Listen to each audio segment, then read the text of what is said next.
আহলে সুফফাদের অন্তর্ভুক্ত কইরা দেয় যুবককে ডাক দিয়ে বলেন, আজকে থেকে তুমি আহলে সুফফা যে 70 জন সাহাবী ছিল, যাদের ঘর ছিল না, বাড়ি ছিল না, খাওয়ার জন্য কিচ্ছু ছিল না, থাকার জন্য কিচ্ছু ছিল না, মা বাবা ছিল না, সন্তানাদিও ছিল না, সব ইসলামের জন্য সব ছাইরা যারা নবীজির কাছে আইসা কালেমা পড়া মুসলমান হইয়া গেছে, আল্লাহর নবী তাদেরকে মসজিদে নববীতে জায়গা করে দিছে, আর তাদের নামকরণ করা হয়েছে আহলে সুফফা। ঠিক কিনা? মুসলমান বন্ধুরে আমার, আল্লাহর নবী আব্দুল্লাহ যুলবাদাইনকে ডাক দিয়া কয়, আজকে থেকে তুমি এইখানেই থাকবা, আল্লাহর পক্ষ থেকে যদি কোনো খানার ব্যবস্থা হয় তা তুমি খাইবা, কোরআন শিখবা, জিকির আজগার করবা, আল্লাহকে ডাকতে থাকবা, আল্লাহ পাক রব্বুল আলামিন তোমাকে উত্তম প্রতিদান দান করবেন। এইভাবে যুবক থাকতে থাকে এক সময় যুবক কোরআন শিক্ষা ফেলায় দেয়। যেমন আপনাদের মাদ্রাসার মধ্যে ছোট ছোট বাচ্চারা অনেক সময় অল্প দিনের মধ্যে কোরআনে কারীম শিক্ষা ফেলায়, কথা বলেন ঠিক কিনা? মুসলমান বন্ধুরে আমার, আব্দুল্লাহ যুলবাদাইন মসজিদে নববীতে নামাজ পড়ায়, কোরআন পড়ে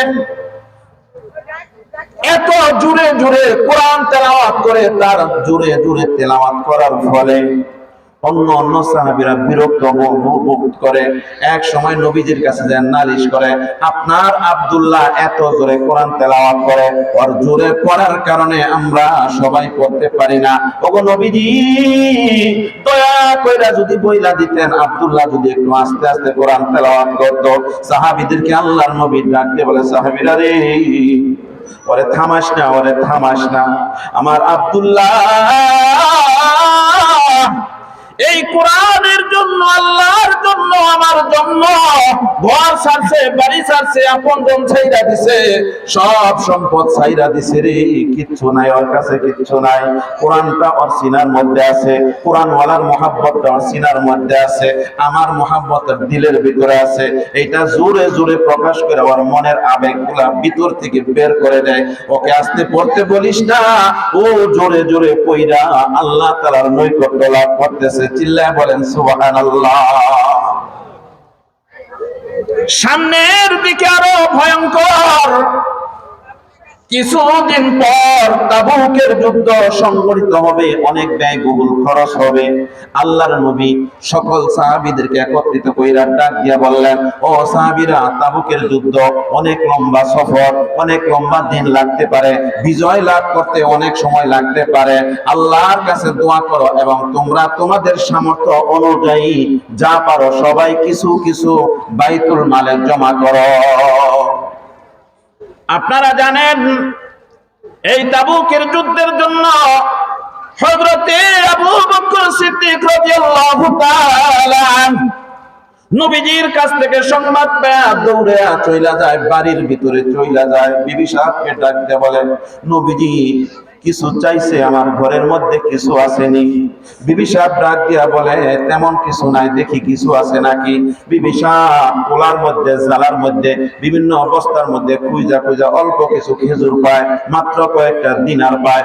আর আবু বকর নিজের রুমালখানা সেখানে বিছায় দেয়, আবু বকরের স্ত্রী সেখানে সবকিছু আইনা ঢাইলা দেয়। অল্প কিছু মাল ঘরের ভিতরে যা ছিল সব পুটলা পান্ডা নবীজির দরবারে নিয়ে যায়।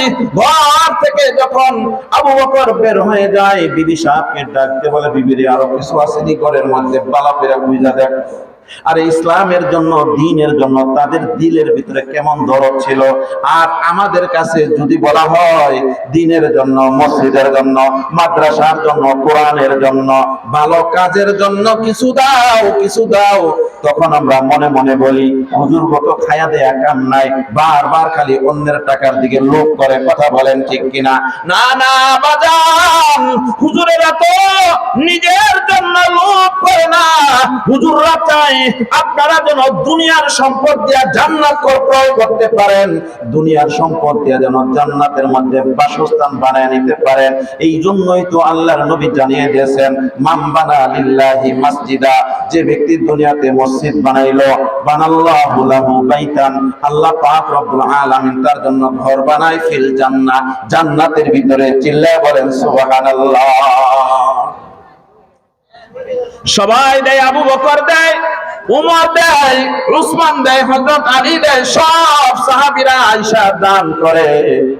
কিন্তু ওই যুবক আব্দুল্লাহ চোখের পানি ছাইরা দিয়ে কান্দে, ফেল ফেল করে কান্দে, আওয়াজ করে কান্দে। আল্লাহর নবী ডাক দিয়া বলে, ও যুবক, কান্নার কারণ কি? তুমি কেন কাঁদো? তুমি কেন কাঁদো গো? যুবক এইবার ডাক দিয়ে বলে, হুজুর, তাবুকের যুদ্ধের জন্য আপনি সামান চাইছেন, টাকা চাইছেন, দিনার চাইছেন, সবাই দেয়, সবাই দেয়। আমার কি পরা কপাল, পরা কপাল, আমি কিচ্ছু দিতে পারলাম না, কিচ্ছু দিতে পারি না, আমার পরা কপাল। আমার তো মনে চাই, আপনি চাইছেন, আমার কাছে যদি পাহাড় বরাবর সম্পদ আজকে থাকতো, আমি সকল সম্পদ আপনার পায়ের মধ্যে হাজির করে দিতাম। চিল্লায় বলেন সুবহানাল্লাহ। আল্লাহর নবী বলেন, এই যে তুমি নিয়ত করলা, এই যে তুমি আফসোস করলা, আমার আল্লাহ এই নিয়ত এবং আফসোসের কারণে তোমাকে কবুল করে নিয়েছে। সুবহানাল্লাহ বলেন। আল্লাহর নবীর সাহাবী আব্দুল্লাহ জুলবাদাইন নবীকে ডাক দিয়ে বলেন, ওগো নবীজি, আমার একটা আবদার আপনি শুনবেননি? নবীজি বলে, ও যুবক, কি আবদার, কি আবদার, তুমি কি বলতে চাও? এইবার যুবক বলে, আমি দুনিয়ার কোন সম্পদ আপনাকে দিতে পারলাম না, আমার জন্য আল্লাহ তাআলার কাছে একটু দোয়া করেন গো নবী। কয়, তোমার জন্য আমি কি দোয়া করব? যুবক ডাক দিয়া বলে, ও গো নবী, আমার জন্য একটু দোয়া করেন, আল্লাহ যেন আমি আব্দুল্লাহর জানটা এই তাবুকের ময়দানে শহীদ কইরা নেয়। চিল্লায় বলেন সুবহানাল্লাহ। আব্দুল্লাহ ডাক দিয়ে বলে, গো নবী, আমার জন্য দোয়া করেন, আল্লাহ যেন আমাকে এই যুদ্ধের ময়দানে শহীদ হওয়ার মতো তৌফিক দান কইরা দেয়। যুবক সাহাবী আব্দুল্লাহ জুলবাদাইন আল্লাহর নবীকে নিজের জানটা ব্যাপারে আল্লাহর কাছে ফরিয়াদ করতে বলে, আল্লাহ যেন আমার জানটাই কবুল কইরা নেয়, আমি আল্লাহর জন্য আমার জানটা দিয়া দিতে চাই, আল্লাহ যেন এই যুদ্ধে আমাকে শহীদ করে দেয়। নবীজি যুবকটাকে টান দিয়া বুকের মধ্যে নিয়া আমার আল্লাহকে ডাক দিয়ে বলেন, মাবুদ, তোমার বান্দা আমার কলিজার টুকরা সাহাবী আব্দুল্লাহ মাল দিতে পারে নাই দেখে তার জীবনটা দিতে চায়। আল্লাহ, তোমার কাছে আবেদন করি, আল্লাহ গো, আমার আব্দুল্লাহর জীবনটা, আমার আব্দুল্লাহকে আরো কিছুদিন আমার মাঝে থাকার তৌফিক দান করে দাও। আল্লাহ, ওকে মৃত্যু দিও না, আব্দুল্লাহকে আমি আমার কাছে আরো কিছুদিন রাখতে চাই। ওই যুবক যুদ্ধের ময়দানে চইলা যায়, তুমুল বেগে যুদ্ধ করে কাফেরদেরকে কুচু কাটা করে, কিন্তু আব্দুল্লাহর গায়ে একটা আঘাত লাগে না। বলেন তো দেখি, কেন লাগে না? এই জন্যই লাগে না, তার জন্য দোয়া করেছেন কে? সবাই বলেন, তার জন্য দোয়া করেছেন আমার নবী। আমার নবীর দোয়া কি কোনোদিন বিফলে যাইতে পারে নাকি? কথা বলেন। আমার নবীর দোয়া কবুল, আমার নবীর দোয়া কবুল। এই জন্য বড় বাচ্চা উম্মতে নবীদের উম্মতদেরকে ডেকে ডেকে আমি কইলা যাই, ওগো আল্লাহর নবীর উম্মতের দল, কিয়ামতের কঠিন ময়দানে আপনি যদি আল্লাহর নবীর উম্মত হইয়া যদি সেখানে হাজিরা দিতে পারেন, আল্লাহর নবী আপনার জন্য যদি সুপারিশ করে, আল্লাহর কসম কইরা বলি, আল্লাহ ওই দিন আল্লাহর নবীর সুপারিশকে কবুল কইরা আপনাকে জান্নাতি বইলা ঘোষণা কইরা দিবে। আম্মা জান আয়েশা সিদ্দিকা নবীজিকে ডাক দিয়ে বলে, ওগো আল্লাহর রাসূল সাল্লাল্লাহু আলাইহি ওয়াসাল্লাম, হাসরের ময়দানে আদম নবীর উম্মত থেকে নিয়ে আপনার শেষ পর্যন্ত কিয়ামত পর্যন্ত সকল মানুষগুলা ওই দিন হাসরের মাঠে উপস্থিত থাকবে। এত কোটি কোটি মানুষের মধ্যে আপনার উম্মতগুলা আপনাকে কেমনে খুঁজে পাবে? সুবহানাল্লাহ বলেন সবাই। মারাত্মক একটা প্রশ্ন করেছে যে আপনার উম্মত হাসরের মাঠে আপনাকে কোথায় পাবে এত মানুষের ভিতরে?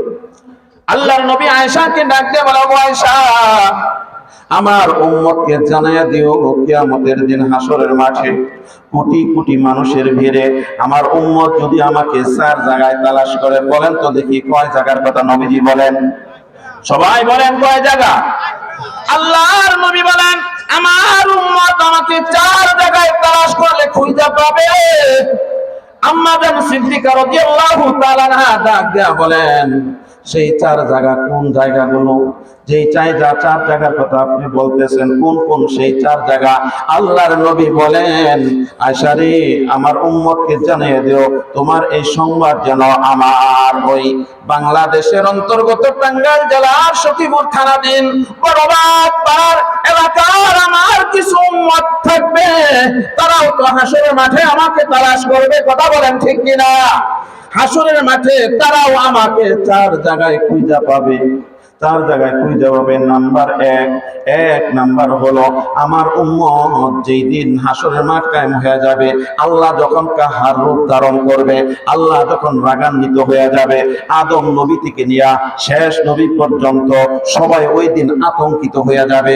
সূর্যটা যেদিন মাথার নিকটে চলে আসবে, জাহান্নামকে টেনে যখন হাসরের নিকটে নিয়ে আসা হবে, ওই দিন সবাই নাফসি নাফসি নাফসি নাফসি বলবে। আমি ওই দিন আমার উম্মতের কথা চিন্তা কইরা আল্লাহ পাকের কুদরতি আসনের পায়ার নিচে আমি সিজদায় কইরা যাব। সুবহানাল্লাহ বলবেন না আপনারা? আল্লাহর নবী আল্লাহ তাআলার কুরসির পায়ের নিচে পয়রা সিজদায় পয়রা আল্লাহ তাআলার এত প্রশংসা করবেন, এত প্রশংসা করবেন, অবশেষে আল্লাহ তাআলার দিলের মধ্যে রহম লাগা যাবে। সুবহানাল্লাহ বলেন। আল্লাহ তার হাবিবকে ডাক দিয়ে বলবেন, ইয়া হাবিব রাসা, ও বন্ধু আপনি আপনার মাথা উঠান। ইসফা, হে নবী আপনি সুপারিশ করেন। তুসাফা, আপনার সুপারিশ আমি আল্লাহ কবুল করে নেব। এরপরে আপনি সিজদায় থাকেন না, আপনি আপনার মাথাখানা উঠান। সুবহানাল্লাহ। নবীজি আল্লাহকে ডাক দিয়ে বলেন, ওগো মাবুদ, আমাকে একটা কথা দিতে হবে, একটা কথা দিতে হবে। আমার হাসরের মাঠে, এই হাসরের মাঠে ওই যে বাংলাদেশের কিছু উম্মত ছিল, বিভিন্ন দেশের কিছু উম্মত থাকবে, যারা আমি নবীকে বিভিন্ন দেশ থেকে মায়া করত, মহাব্বত করত, সুন্নতের উপর আমল করত। আল্লাহ আপনি আগে কথা দেন, আমার ওই গুনাহগার উম্মত গুলাকে আপনি জান্নাত দিবেন কিনা? আল্লাহু আকবার বলেন সবাই। আল্লাহ পাক রব্বুল আলামিন ডাক দিয়ে বলবেন, হে আমার হাবিব, আমি তো আপনাকে কথা দিয়েছিলাম, ওয়ালা সাউফা ইউতিকা রাব্বুকা ফাতারদা, ওয়ালা সাউফা ইউতিকা রাব্বুকা ফাতারদা, আমি আপনাকে লজ্জিত করব না, আমি আপনাকে বঞ্চিত করব না।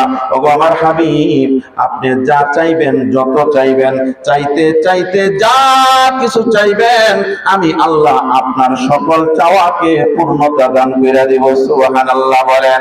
আমি আল্লাহ আপনাকে এত পরিমাণ দিব, দিতে দিতে শেষ পর্যন্ত আপনি নিজেই খুশি হয়ে যাবে। আল্লাহ তাআলা এই ওয়াদা অনুযায়ী আল্লাহ নবীজির সাথে প্রতিশ্রুতির কথা বলে দিবেন।